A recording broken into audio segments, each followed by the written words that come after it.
দেখুন, মমতা ব্যানার্জির মতিভ্রষ্ট হয়ে গেছে।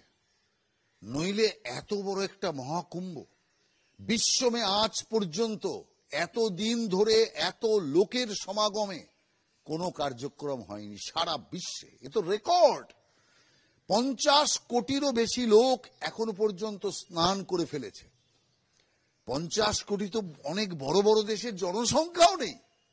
আর এই অবস্থাকে ঠিকভাবে ম্যানেজ করা, আমি তো মনে করি মমতা ব্যানার্জির উচিত মোদিজি যোগীজিকে ধন্যবাদ দেওয়া।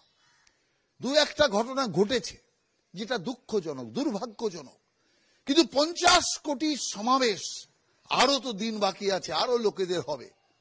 আসল কথা, মমতা ব্যানার্জির জ্বলছে। ওই যে একটা গাড়িতে লেখা থাকে না, দেখবি আর জ্বলবি লুচির মতো ফুলবি, ওই মমতা ব্যানার্জির অবস্থা তাই। লুচির মতো ফুলছে বলে নিয়ন্ত্রণহীন ভাষা বেরিয়ে যাচ্ছে। আমি মনে করি যে মমতা ব্যানার্জি হিন্দু কালচার, হিন্দু সংস্কৃতি, হিন্দু কার্যক্রমের বিরোধিতা করা বন্ধ করুন। নইলে আপনার উপর নানা রকম প্রশ্নচিহ্ন তো লোকের আছেই, প্রশ্নচিহ্ন আরো বাড়ছে। তাই হিন্দু রীতিনীতির বিরোধিতা বন্ধ করাটাই মমতা ব্যানার্জির পক্ষে আসল কাজ বলে আমি মনে করি। এই উপদেশই আমি ওনাকে দিতে চাই।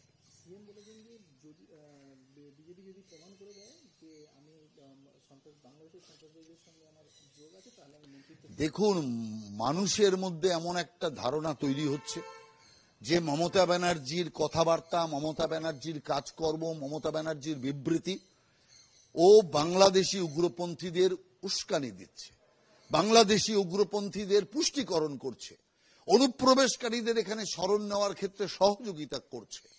অতএব সেই কারণে আমি মনে করি ওনার আচরণ পরিবর্তন করা দরকার। অর্থাৎ নইলে আগামী দিন সারা পশ্চিম বাংলার লোকের মধ্যে এই ধারণা কিন্তু আরো বদ্ধমূল হয়ে যাবে।